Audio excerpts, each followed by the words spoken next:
Most of the time, we play horror games without realizing how incredibly hellish it would be to actually live them. Whether you're optimistic for your chances matters little to none when faced with unfathomably bad odds. So I want to take you all into an immersive experience, into the perspective of 3 horror game characters, and explain to you how miserable your life would now be, and almost nothing you can think of in real life quite compares to it. So let's look into the indie horror vault and pull out some of the most disturbing existences in the genre, starting by looking over the psychological horror game Mouthwashing. Even for people who haven't even played Mouthwashing, usually the game is recognizable by the burnt beyond recognition man that you saw in the thumbnail. When playing through the game, Mouthwashing tells about a horrific survival situation where a delivery crew made up of 5 members become stranded due to the selfish cruelty and jealousy of the co-captain, who attempted to end his own life by crashing the ship into an asteroid, but ended up just damning everyone on board for the next couple months to a hellish living scenario where everyone is forced to grapple with the fact that they are probably going to die here because their bosses don't really care whether they make it or don't. Now, if you guys have seen any of the other videos on my channel, I tend to like to take situations like these and bring them into real life and see if there actually is a way to survive these,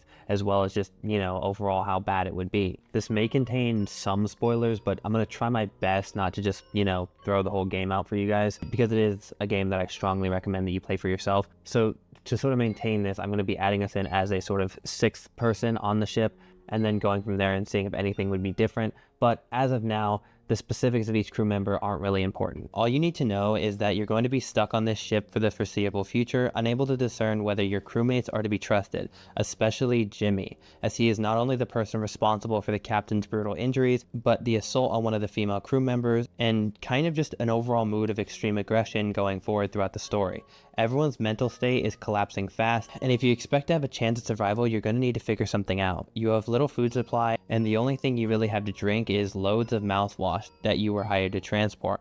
There isn't really much hope for survival unless A, you can find a sort of long-term food source or a way to live off of basically nothing out here, or B, you need to find a way to signal for help. Now, if this was a real life scenario, you would not only need to maintain a form of sustenance, you would also obviously need a safe place to sleep, as well as preferably something to defend yourself for later on, and then once all that's covered, a way out of here. The first thing I wanted to look into when covering this game was obviously the plot holes, like what was missing from the game but would obviously be needed in real life. And one of the main things that I was thinking about is we never actually see how much food is left, just an assumption that since the journey is like 8 months long and they're like 4 months in, that there'd be at least 4 months worth of food and maybe food for the way back, but you could assume that they might be able to restock when they landed at their destination for the way back. So just a fair assumption to me, I think, would be about 4 months of food, but this could obviously vary more or less. Regardless, if you don't plan to make it to your destination, this won't be anywhere near enough for making it back home. Most of the ship's medical supplies go towards keeping the captain alive, which I'm going to be going over that more in depth later, but regardless, it's going to dwindle. Mouthwash in real life is not particularly safe to drink and can lead to death. So I don't really know if in the story it's a different kind of mouthwash or what, but let's start out with don't drink any of the mouthwash no matter how desperate things become. It'll do you way more harm than good. Alcohol is typically going to dehydrate you and can possibly exacerbate the mental problems here. And believe me, there are going to be mental problems. This is not to mention that you're going to probably experience hallucinations, as is the case in the game. So we're going to assume that they can happen frequently for anybody, with some of them being insanely disturbing. Now, it is unclear if these visuals are going to be enhanced by the idea that you guys are drinking dental fluid, but regardless, even if you don't, you're going to need to prepare yourself to deal with stuff like isolation, insanity, loneliness, and the idea that there is a large chance that you will not make it out of here. On top of this, I don't know if I'd be able to sleep at night if I knew the only thing keeping me from, decompressing and instantly dying from the vacuum of space is just some measly ceiling foam that can easily be broken with an axe, on top of the fact that someone has already tried to crash the ship on purpose before, so what would stop them from just, purposely destroying what's left of our oxygen? The ship could also just decide that it can't hold itself up anymore and then just collapse on itself. In my opinion, the biggest worry is going to be the impending chaos outbreak that is going to happen when everybody eventually snaps, and you're going to need to be prepared for that. The first thing I suggest is making a safe location for yourself. The crew is not trustworthy, and everyone's patience is going to be holding on by a thread. I'm not saying isolate yourself, well, not yet, but simply do consider gathering some loose material to make a makeshift fortification for your barracks or whatever they use to sleep should something bad happen in the first few months. You would simply have to figure out ways to ration and create a calming space to settle your mind. You need to convince yourself that it's not going to end like this. Find hope in the fact that you will think of a way out. This will keep you prepared for the second phase of all this, in which everything that you see now really turns from already hopeless to living in hell. But for now, just get some rest. You're going to need it.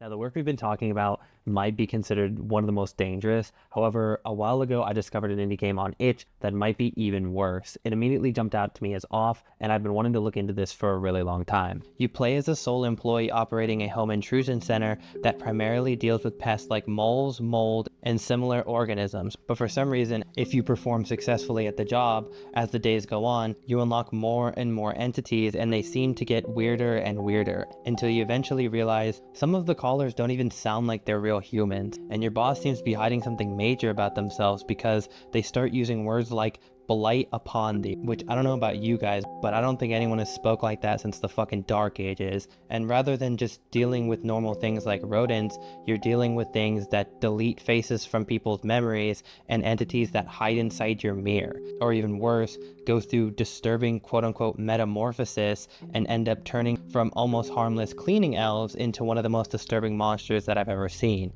To make things worse, continuous warnings are sent to you via email stating for you to get away from this company as soon as possible, but before the sender can assumably finish, they are found and stamped out by what I'm assuming is the entity at the head of your company. So you're obviously in way too deep to be quitting anytime soon, and that's not even to mention the fact that these things could easily inhabit your home once you get off your shift. But I'm honestly kind of curious what living here would look like. And as a simple answer, it would honestly look very similar to the Trevor Henderson universe, especially because he actually helps with some of the artwork on this game. When working at the job itself, you seem oddly safe as your bosses seem to need you because of how good you are at helping the customers, but we never really exactly see what it would be like if you actually had to go home. So as tradition, I'm going to look over what I think it would be like and how you would make it to your next shift, and in turn the end of the week. As I did mention before, it does seem that they give you hints throughout the game that as you progress through the week, you do get benefits for keeping yourself safe. However, I would assume this would take until the later days in order to actually, be worth something. So until you get to the weekend, you're going to want to find out ways to survive without the help of whatever company you're working at. As every time you're driving from the office to your home and vice versa, as well as just trying to sleep or doing anything at your house, there's always going to be a threat of these things infesting your home. The biggest problems fall mostly into environmental entities and physical entities. Now, the environmental ones are basically just portals into backrooms-like environments, such as a labyrinth in your wardrobe or caves that contain gardens that just randomly appear in your basement. These things not only would cause you mental discomfort, but they also release more entities into your home until they are resolved. Part of me wants to say just leave them alone, but the only way to stop the flow of entities into your house is by traversing into the grotto and giving gold to the main creature inside of it that is referred to as its creator. One thing I did notice though is there seems to be a pattern to this game. Precious metals seem to be very useful for survival, mainly silver and gold, so do stock up on plenty of both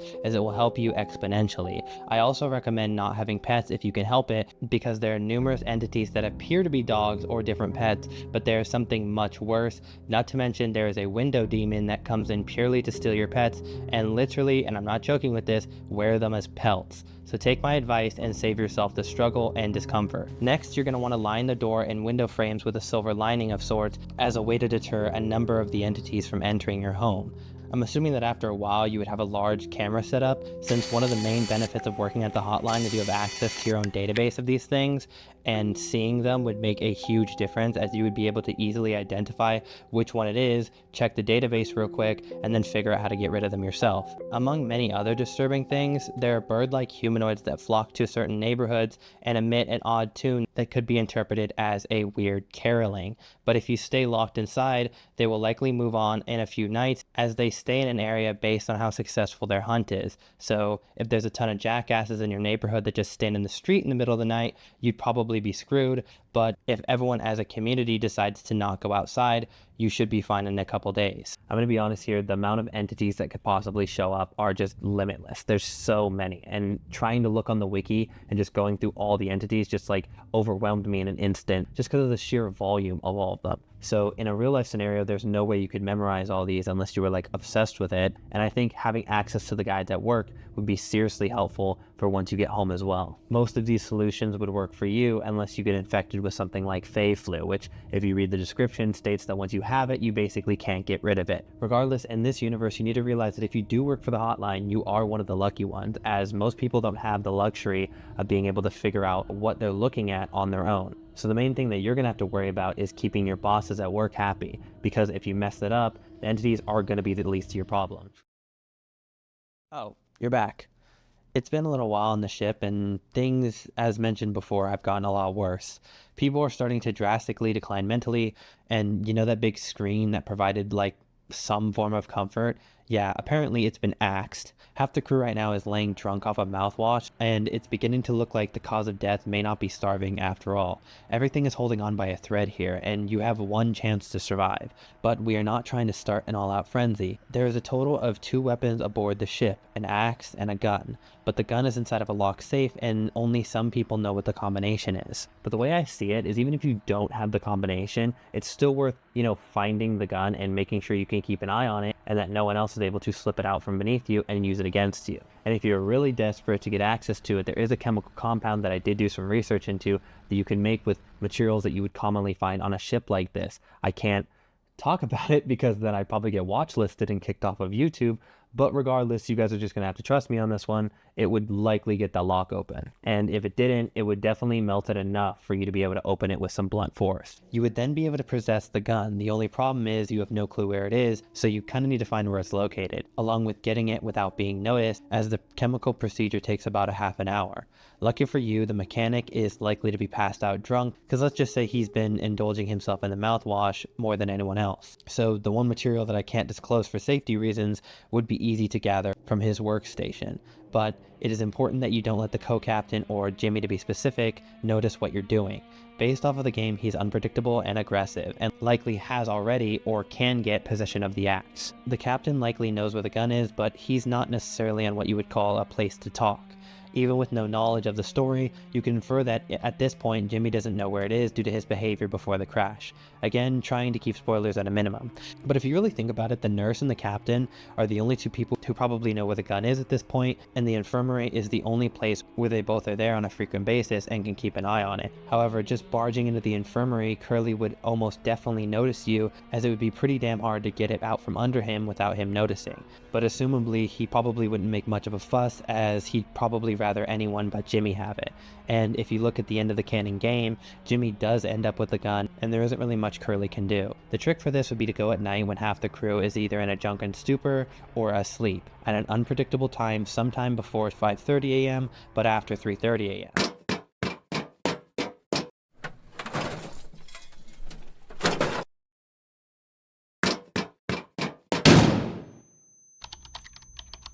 As a result of an unknown circumstance, assumably kidnapping or like events, rather than you going to a normal school, as typical, you end up in a claustrophobic, poorly lit building. It is not clear how you got here or where exactly here is, but the building is extremely large and consists of 5 floors, each stretching about the size of a typical indoor school. There are no windows or doors, just elevators, leading me to believe that we are likely underground. In front of you stands Viktor Strobovski, the first of many entities that litter this fucked up situation that you are now trapped in. Very quickly, you're going to notice that as a common theme with these, you are nowhere near alone here. As for this floor, you're going to be dealing with Viktor himself, as well as the head teacher and the deranged chef, Mr. Mix. They are the biggest problems for you in the game, and they're going to be more than a problem in real life. Eventually, despite, the impending doom that's going to be coming for you, you're going to need to eventually take one of the tablets and solve the problems. And if you're familiar with this game or Baldi's Basics, you probably know how this is going to go. One question on each tablet is going to be corrupted and force you to set Viktor off, who will now be actively pursuing you, dragging an axe across the floor like something out of The Shining. Go Going this route will likely end in death, especially because you are also going to have to visit the chef I mentioned every so often, similar to in the game. Otherwise you're going to have to deal with him chasing you down and throwing you in his pot of boiling water. In addition to these two, running in front of the head teacher will cause her to come catch you and trap you in a room where Viktor will likely appear soon after. But the difference in a real life scenario, as you obviously are going to have more freedom to traverse set in stone game physics, so rather than getting a question wrong at the very beginning, it would be a lot smarter if you just went around the entire school and gathered up all the needed journals together, along with any needed supplies, and find a safe room that you could hide in. That way you can get all the problems done quickly without risking being caught. However, the factor that Viktor possesses an axe certainly changes things up, as he will likely smash down any locked door to get to you, so picking one room and barricading it probably won't work. On the bright side, in the game he seems to have like an unrealistic sense on how to find you, but I don't think this would be the case in real life. I think he would honestly have to go through each and every door looking for you and searching every classroom, and that would likely take a long amount of time. So the key would be finding somewhere that's far enough from where he starts, but not too far that you can't make it back to Mr. Mix in the elevator in time. But as typical with these, you're going to want to make sure that at some point you take the time to gather food and water as well. Despite what seems like your best options for these being, stuff out of a vending machine or various items found strewn across the classroom, which honestly I don't know if I trust that, but I mean, if you don't really have any other choice, then go for it. Regardless of how successful you are against Viktor, like I said, if you don't pay attention to the other two entities, they're gonna have no problem finding you and throwing you in their pot of boiling water. Initially I wondered why it was red, but it's starting to become shockingly clear. Regardless, I think our method of finding a proper hiding spot and storing the journals before Viktor's agitated is going to make this a lot easier. However, this would just be the beginning of your day. Is it even day? Doesn't matter. In this surreal nightmare. Nearly an hour has passed since arriving here. As I briefly mentioned, there are still 3 additional floors to go through, including a language and history floor. You would then arrive at the former, now face to face with another entity. Marzia appears to be a female teacher maimed beyond belief, arms completely removed, which to me immediately had me guessing how she even poses a threat to us. The answer is in the hidden elongated tongue that protrudes from her deformed face and can grab you from range. She also apparently possesses the ability to kick doors straight off their hinges in order to get to you. After the previous confrontation with Viktor, you would likely be running or at least moving non-stop for 1, maybe even multiple hours. There are many reasons why the stamina bar in the game would not translate accurately into real life, as after running for a while, even after some rest, you would still have a form of lingering fatigue. I don't think people truly realize how exhausting this would be. Even if you can outrun them at first, each of the entities have a mechanic where they gradually increase in speed as you complete more and more tablets. And in real life, I would assume these entities are sadistic and likely start by walking because they are cocky and don't expect you to escape. But the closer you get to the end, the more serious and outraged they would become, and with it they would run after you faster. So do pace your stamina, as it will make a big difference. By this I mean just when they're going slow, you go slow, and when they speed up, you match their speed. But above all, before going into the next floor, I suggest you sit down and have a quick break to eat and regain your energy. Okay, so I'm going to be honest with you guys, once you get into the later levels, it starts to get way more disorienting and a lot more mechanics are introduced. This combined with there not actually being a set in stone escape method, as well as, your dwindling energy and lack of proper nutrition, and then of course no possible way to sleep, you would eventually likely end up dead or worse, stored in the factory.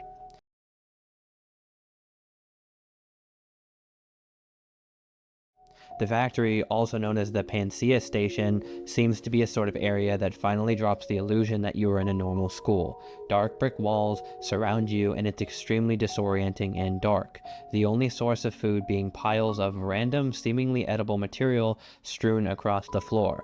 The jail cells here lead me to believe that this could be where you are brought after being caught by one of the entities, assuming that they don't just end you then and there. Either way, you will most likely not survive down here, so this is overall a school that you don't want to ever exist in real life. Damn, it looks like you got hit pretty hard. Lucky for you, it seemed like they didn't discover where you put the gun case. Unlucky for you, it seemed like this little smash and grab we did must have caused everyone to finally snap. Just a final spoiler warning, I am about to go into the end of the game, so, skip this part if you don't want to hear it. It would be at this point that Anya would lock herself in the med room, and if you played the game, you're aware of what happens, but let's just say it's not good. Daisuke would assumably follow her through the vent again, and he too would end up meeting his end out of a mercy kill from Swansea. So you would basically be, at this point, left with two of the most aggressive people on the ship, so it's probably good that you have that gun and we're prepared for this. Now it would be just you. Well, you and ex-Captain Curly, still navigating through space on what has essentially become space debris. So there's still not really anything you can do here. Your life would become even more miserable than before, as you would just have a near lifeless corpse to chat with. And I'm gonna be honest, y'all, I did some research, and unless Anya was cranking out skin grafts and surgeries on Curly, dude would not have lasted even a week. But assuming that he somehow did last this long through like a miracle, he would either succumb to his wounds since the medic would be now gone, or he would somehow miraculously heal.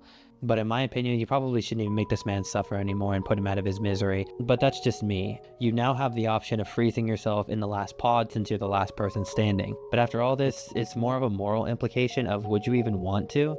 And to be honest, that's up to you guys. Now, the miserable life that you would be experiencing in all three of these games is not to be underestimated. However, it does seem like each of them would be, almost interesting in their own ways, and I really enjoyed covering this as usual. So if you guys enjoyed this video, make sure to let me know down in the comments so I can do more parts, as well as some horror games that you might like to see. Well, that was quite an adventure. I'm sad to see you go, but don't worry, this doesn't have to be the last time we see each other. I got another cool video, just for you. Hurry, the video's almost over.